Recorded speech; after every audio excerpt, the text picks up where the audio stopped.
დაუბრუნდით ეთერში, არ ვიცი, სარეკლამო ჭრის დროს რამდენი უხერხული შეკითხვა დაიწყო და გაეცა პასუხი, მაგრამ ვიცი, რომ შემოგვერდა ძალიან საინტერესო სტუმარი, მოცეკვავე თეატრია შუადღე მშვიდობის. მადლობთ, რომ ჩვენთან ერთად ხართ. გმირი დედა, იმიტომ რომ ერთი შვილის დედობაც გმირობაა, ჩემი აზრით, იმ ხელა თავდადებას მოითხოვს, მით უმეტეს, როცა 4-ია და შეიძლება სათითაოდ სხვადასხვა დროს დასვას ყველა მისეთი შეკითხვა, რომელზე პასუხი გაცემაც გაგვიჭირდება.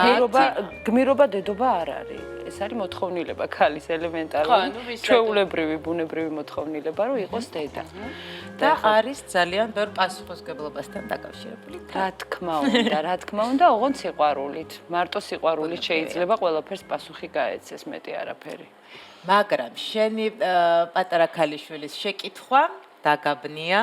დამაბნია ძალიან 5 წლის იყო იოანა, მესამე შვილი. კაია რომ მარიამს ეგეთი კითხვები არ ქონდა, ან მე ვიყავი სულ მოგზაურობაში და არ მახსოვს, ან მამა იყო შარში და სულ მამა პასუხობდა. ფაქტია რომ ოდეს გადავწყვიტე რომ ვიყო დედა ეს მესამეზე და მეოთხეზე, სამსახურს თავი რო დავანებე. ერთშვენიერ დღეს 5 წლის იოანა მოდის ჩემთან და მეკითხება, დედა, ბავშვი როგორ ჩდება? და პაუზა. ეხლა ის მოუყვერაც ხდება, ვფიქრობ, ძალიან პატარაა ამისთვის და ვერ გაიგებს. მოვატყუო, ვფიქრობ, დამიჭერს ტყუილში, ადრე თუ გვიან და იტყვის, რომ დედა მატყუარაა. ხო და აი იმიტომ მოვედი რომ გავიგო რა უნდა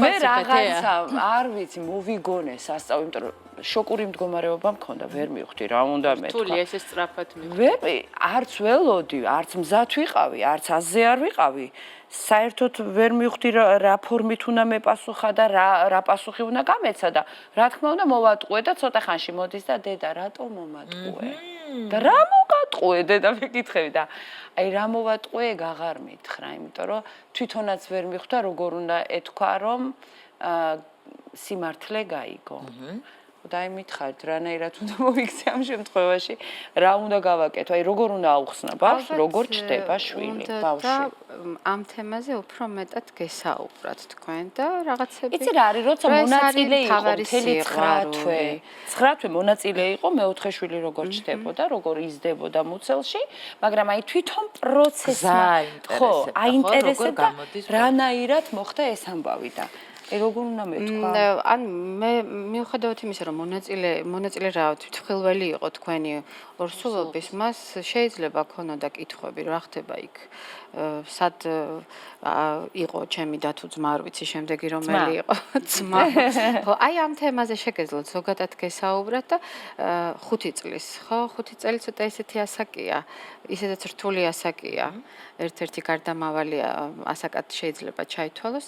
შეგეძლოთ უბრალოდ აგეხსნათ ანუ უშუალოდ იმ გზების შესახებ არ გესაუბრათ და ტერმინები არ გამოგეყენებინათ, საიდან გამოდის ბავშვის ამ მშობიარობის პროცესში, მაგრამ აგეხსნათ მარტივად, რომ აი ესე ხდება. არის ორგანო ქალის ორგანებში, რომელიც შენც გექნება. აი ხაც გაქვს, მაგრამ მე განვითარდება, როცა დიდი გოგო იქნები, სადაც იქნება, განვითარდება ნაყოფი, როცა შენ ვიღაცას გულით შეიყვარებ და გენდობება, რომ მთელი ცხოვრება მასთან ერთად გაატარო. აი რაღაცა ესეთი ზღაპარივით შეგეძლოთ მოგეყვება. აი ზუსტად ეგეთი ზღაპარი მოუყევი, მაგრამ აი ინტერესდება კონკრეტულად რა გზით ჩდება ბავშვი და ნუ მე ბევრი ვიფიქრე რომ არ იყო მზად რომ გეთქვათ დაუშვათ არა მე მაგას ვერ ვეტყოდი აი დაუშვათ როგორ და აი დაუშვათ თქვენთან აი ჩავთვალოთ რომ თქვენთან მოვიდა იცით რა მე მაგალითად ვიკით ნუ ჩემი შვილი რო იყოს მეცოდინებოდა რა იცის ხო აი ეს არის მნიშვნელოვანი იცის რაღაცები ხო იცის რა არის საშვილოსნო სიტყვაზე 5 წლის ბავშვმა საშვილოსნო უნდა იცოდეს რა შეიძლება სახელი არ იცოდეს მაგრამ იცოდეს რაღაცა ორგანო რომელიც არის იმისთვის რომ საშვილოსნო არის დედის მუცელი. მუცელი რომელიც მაგრამ მუცელში კიდე სხვა რაღაცებია, ესეც ეცოდინება. არა, ესე ანატომიურ დონეზე ბავშვის მე მივხვდი იმას რა აინტერესებდა. ანუ მე იცით რისი თქმა მას მინდა, აინტერესებდა გამოყენება არ არის. გაიგო ალბათ და აინტერესებდა სახლში. რომ ზუსტად იცოდა ყველაფერი და აინტერესებდა მე მოვატყუებდი თუ სიმართლეზე. ზუსტად ალბათ არ ეცოდინებოდა ამ ორგანოების შესახებ დიდებმაც კი არ იციან. ახლა დავიჯერო რომ ხუთი წლის ბავშვმა იცის, მაგრამ აინტერესებს და ეს ინტერესი რაღაცნაირად მას უნდა დაუკმაყოფილოთ, ეს არის თავი. აი, ვერაფრით ვერ მივხვდი როგორ უნდა მეპასუხა და ძალიან მაინტერესებს თქვენ როგორ უპასუხებდით ამ კითხვას. და ტერმინების ხსენება ვთქვათ რამდენად მივხვდით რა ბავშვის განვითარებაზეც არის ახლა ზოგი 5 წლის გაცილებით ვამბობ ამას, მაგრამ 5 წლის ბავშვს სასაშუალოსნო შეიძლება არ უხსენო, მაგრამ უთხრა არის მუცელში სხვადასხვა ორგანოები, ხო? იქ არის ღვიძლი, რაღაცა მოკლედ, ნაწლავები, მაგრამ არის რაღაცა პატარა, მართლა რეალურად არ ვიცი რამდენად ხართ ინფორმირებული, მაგრამ ესეთი აი მუჭის ხელაა ის საშუალოსნო, რომელიც იცით რაც არის. ვერმა არ იცის, რომელიცაც აქვს გაწელვის უნარი და 9 თვე არის საჭირო იმისთვის, რომ ბავშვი განვითარდეს, ხო?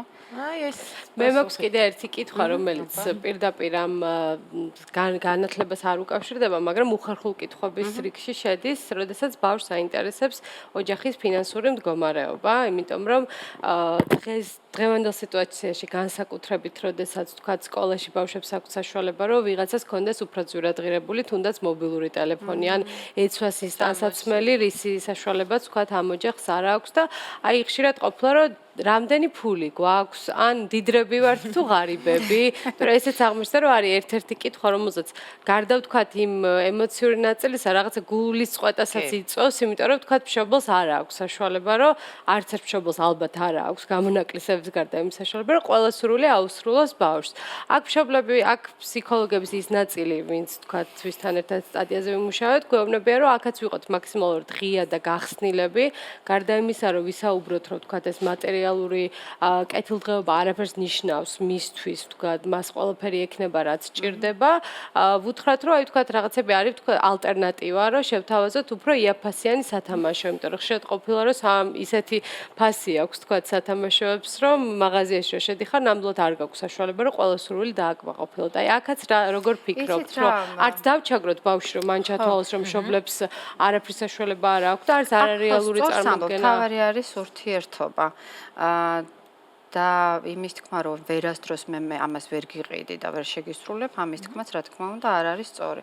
მე მაგალითად ჩემ შვილთან 3 მყავს, მაგრამ პატარა, რომელსაც ჯერ კიდევ სათამაშოები აინტერესებს, მაღაზიაში შევდივართ. გვაქვს პერიოდები, როცა ვეუბნები, რომ რაც გინდა ამოარჩიე, შეგვიძლია ვიყიდოთ, ან უსახელებ სპეციალურ თანხას, რომ აი ეხლა ამ მაღაზიაში შენ შეგიძლია დახარჯო ამდენი ლარი. და ის დადის და არჩევს ხანდახან ყიდულობს ერთ-სამ თანხით რაღაც მთლიანად, ან ბევრ წვრილ რაღაცებს და ესეც გარკვეულწილად თამაშია და ამითი ხალისობთ მეც და ეს. აი იმ შემთხვევაში, როცა ბავშვმა არ იცის რა უნდა და გეუბნება, რომ დედა, შენი გემოვნებით ამირჩიე, მე არ ვიცი. ეს კაია? პრობლემა რა არის? პრობლემა ის არის, რომ მე მინდა, რომ თავად გააკეთოს გაუხარდეს თვითონ აირჩიოს ის, რაც თვითონ უნდა და მე არ ვიცი რა მინდა, შენ ამირჩიე. რამხელა ასაკის ბავშვს. ეხლა გახდა 6-ის უკვე. არ უშავს, ახლა თქვენ აურჩევთ. არა უშავს რა. არ მისმინათ როგორ არის თქვენ თუ გინდათ ამ ხრივ წაახალისოთ, ხო? ერთად თუ დადიხართ მაღაზიაში, შეიძლება თქვენ არჩიოთ, მაგრამ მაინც რაღაცნაირად მიუთითოთ, რომ აი მე ესე ვშვები ხოლმე ყოველ შემთხვევაში, რომ აი ყოველთვის შენ რასაც დააკვირდები და შეავლებ თვალს, აი ხვდები, რომ ზუსტად ის არის, რაც შენ მოგიხდება და რა კარგ არჩევანს აკეთებ ყოველთვის. გოგოსთან ეს მესმის მაგდენი, მაგრამ ხანდახან მინდა რომ თვითონ გააკეთოს არჩევანი. ნუ ტანსაცმელებზე იმას ვიზამთ, გავაკეთებთ აქცენტს, არა, კონკრეტულად ტანსაცმელზე არა, ნებისმიერ ჯერ პატარა იმდენად აინტერესებს მე რა მინდა მისთვის, რომ თავისი აქვს მეორე ხარისხში. იცით რა, ჯერ არის პატარა, როდესაც გაიზრდება, მე ეს წინააღმდეგობები როცა გაჩნდება მშობლებს შორის. ეს წინ გაქვთ, რა თქმა უნდა. აი მაშინ არის სხვათა შორის ესეც ძალიან საყურადღებოა, როდესაც წინააღმდეგებიან მშობლებს და მშობლებს აქვს სურვილი, რომ მე უკეთ ვიცი, შენ რა გინდა, შენ უნდა ჩემ ჭკუაზე გაიარო, ეს ისწავლო, ეს გააკეთო, ეს ჩაიცვა და ასე შემდეგ. მე მივცემდი რეკომენდაციას მშობლებს, რომ ეს არ არის კარგი, იმიტომ რომ მორჩილი შვილის ყოლა შემდგომ მე პრობლემებს იწვევს და მე უყვირთ ხოლმე, რომ მე რატოა ესეთი ინიციატივა, რატოა ესეთი სუსტი ურთიერთობებში. ანუ უკვე ზრდასრულას დასრულასაკში.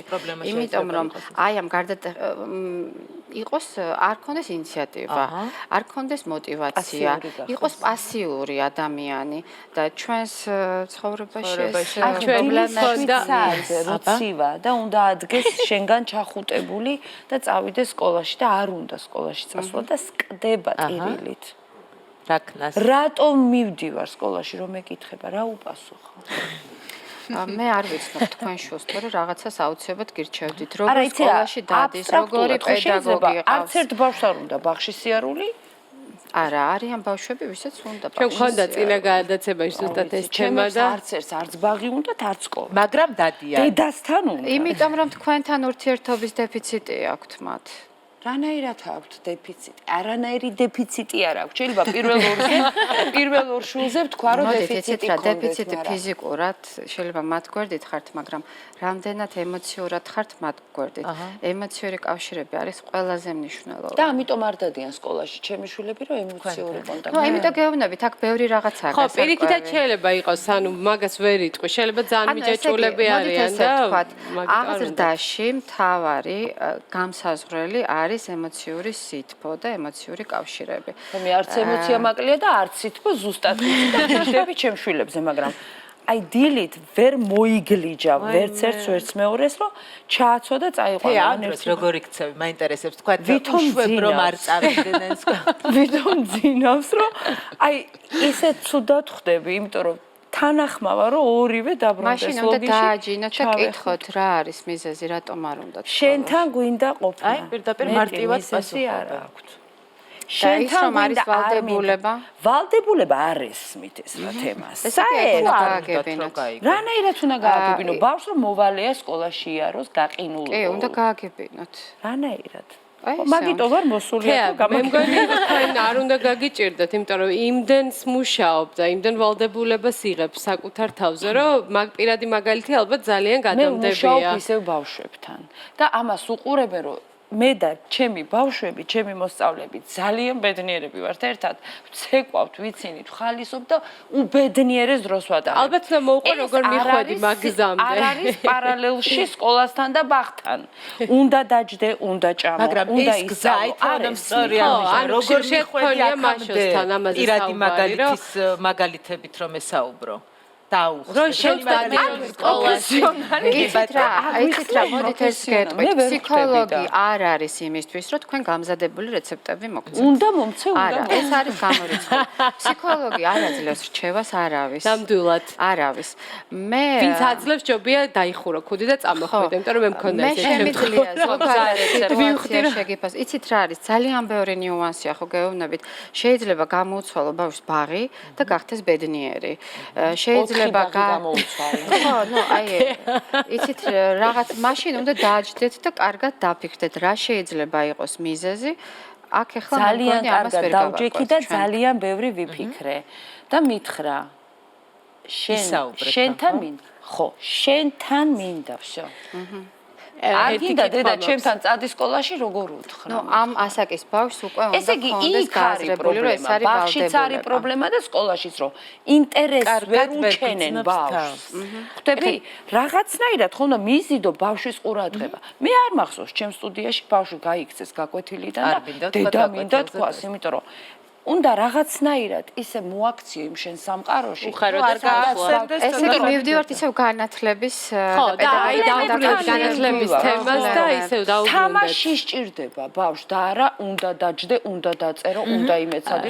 ეს უნდა ჩვენც აღარ გვინდა, ხო? ხო უნდა. აი რომ მივუბრუნდეთ ისევ განათლების თემას და ჩვენ ძირითადი თემა მაინც იყო ის უხერხული კითხვები, რასაც ბავშვები სვამენ და თუნდაც ჩვენი პასუხები.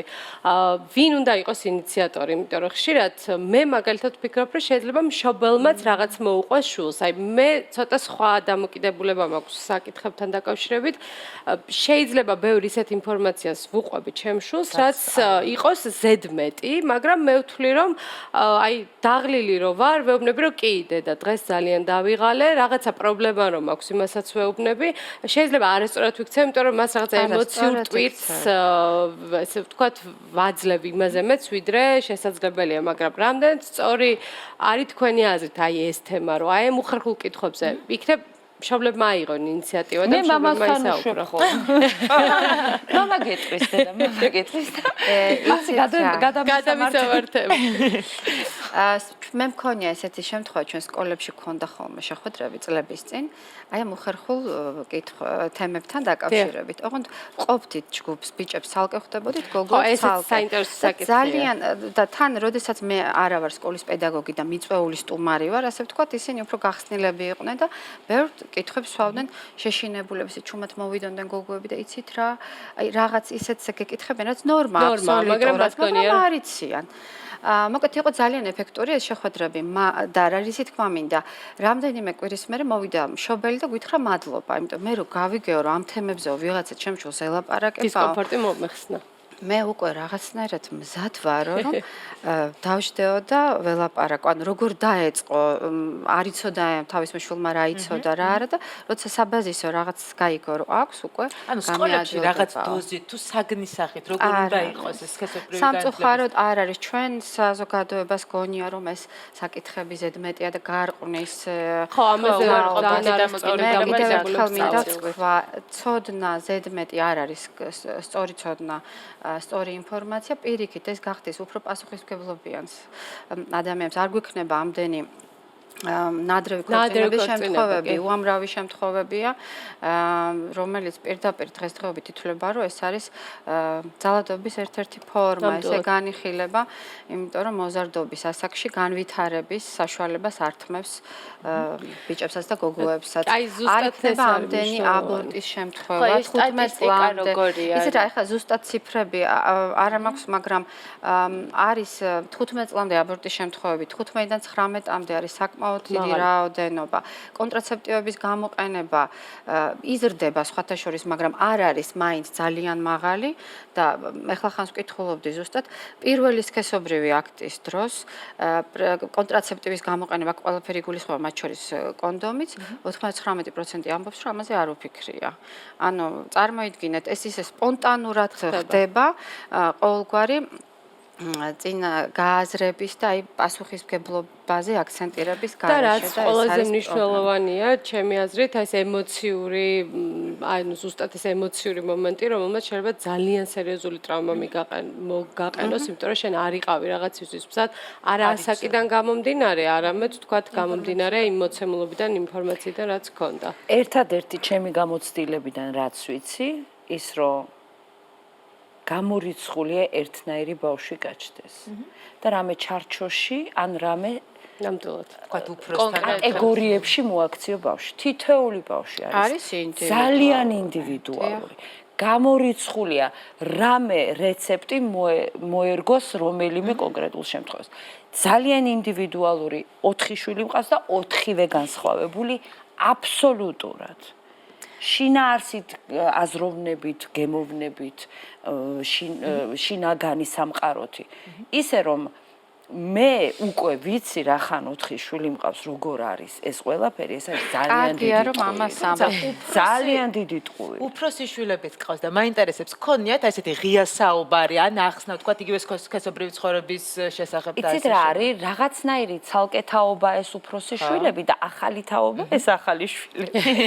აი ახალი შვილებზე სერიოზულად ნერვიულობ, იმიტომ რომ ისეთებ აზროვნებენ, ისეთ კითხვებს სვავენ და ძალიან გავითარებულები ცევიან რომ ხანდახან მგონია რომ მე ვარ მათი შვილი და ისინი მზდიან მე და უფროსებს და უმცროსებს კონფლიქტი აქვს ეს რა გააჩინა ეს ცხოველები ვინ არიან იმიტომ რომ აი რადიკალურად სხვაგან არის ანუ უფროსებს ის შეკითხვები რაზეც საუბრობთ ზუსტად იცოდნენ რა კითხვა უნდა დაესვათ რა კითხვა არ უნდა და ამათ ეს არ აინტერესებს ზუსტად რაც ტვინში აქვს, ის აქვს გულში და ის აქვს ენის წვერს. ესე უნდა იყოს. მე იცით რა არის, სწორედ ამბობთ თქვენ თეა, რომ ყველა ბავშვი არის ინდივიდუალური, გამზადებული რჩევები გამორიცხულია ვინმეს კონდეს. ამიტომ ესეთ რეკომენდაციის სახით მშობლებს ვეტყოდ, ეს ჩვენი პრობლემაა. ხა ამაზე ხო თან ხვდებით, ჩვენ არ ვიცით რა უთხრათ ბავშვებს, ჩვენ არა ვართ მზად. სამწუხაროდ ჩვენ ქვეყანაში არ არის ქართული ლიტერატურა, ბევრი კერა მე მგონი საერთოდ არ არის მშობლებმა რაც შეიძლება გამოიყენონ, მაგრამ არის უცხო ენაზე ინტერნეტში შეგვიძლია მოვიძიოთ, არის უამრავი მშობლებისთვის განკუთვნილი ლიტერატურა, როგორ ვესაუბრო შვილებს ამ თემებზე. მე ურჩევდი ყველას, რომ წაიკითხონ, მოემზადონ და აუცილებლად ისაუბრონ. ეს არის ძალიან მნიშვნელოვანი საუბრები თქვენი შვილების განვითარებისთვის. მიაწოდეთ მათ სწორი ინფორმაცია, რომ აირიდოთ თავიდან არასასრული ორსულობა. და არ შეიძლება რომ სკოლებში ისწავლებოდეს რაღაცა მინიმალურ დონეზე. აი მაგალითად ჩვენ ბავშვობაში, მე არ ვიცი თქვენ ჩემზე პატარები ხართ ალბათ. ჰიგიენის წიგნი გამოვიდა ესეთი. არც ერთ გოგოს არ შეხვედრია ის წიგნი. მარტო ბიჭებმა დაიტაცეს და რა ხდებოდა სკოლაში? ჩემ სკოლაში ჩუმად გადადიოდა ხელი და ვერ აგიხსნით რა ხდებოდა. ესეთ გაკვეთილი უნდა ქონოდა. მაგრამ მასწავლებლები არ იყვნენ მზად ამ გაკვეთილს. რა მასწავლებლები? მასწავლებლები გადაახტნენ კლასის ბიოლოგიის. სოგმა მოხია და ასე შემდეგ. პედაგოგს ესე ამაყა თუ თქოს რომ ვაიმე იცით რა კარგად ემთხოვა არ არ დადეგებს წინას და ბევრი ბავშვები არ დადეგებს არ და ყველა გაკვეთილისთვის ემზადებოდა ერთადერთი გაკვეთილი ყოველთვის უფრო საინტერესოა ამას რომ ისე მეცნიერულ ანატომიურ განსწავლულ ფორმას ეს არ იქნება რაღაცა სასწაული ეს იქნება ჩვეულებრივი ამბავი რომელსაც როგორ გამოიყენებ ეგ უკვე პირადად შენი აზრი იქნება და მეტი არაფერი. ესე იგი დასკვნის სახით ძალიან კარგია რომ ყველა მივედით ერთ აზრთან რომ აუცილებლად ბავშვებს ვესაუბროთ ღიად, არ მოვერიდოთ უხერხულ კითხვებს, არ შევყოვნდეთ და ჩვენ თვითონ რა თქმა უნდა არ მოვწყეთ ჩვენ თვითონ. მე მივხვდი რომ ჩვენ უნდა განვითარდეთ ჯერ რომ ბავშვებს რაღაცა სწორი ინფორმაცია. ჩვენ გავეცნოთ ლიტერატურას და ვესაუბროთ ჩვენ შვილებს. ძალიან დიდი მადლობა. მადლობა. შევისვენოთ ცოტა ხნით და დავბრუნდებით რეკლამის შემდეგ. მადლობა.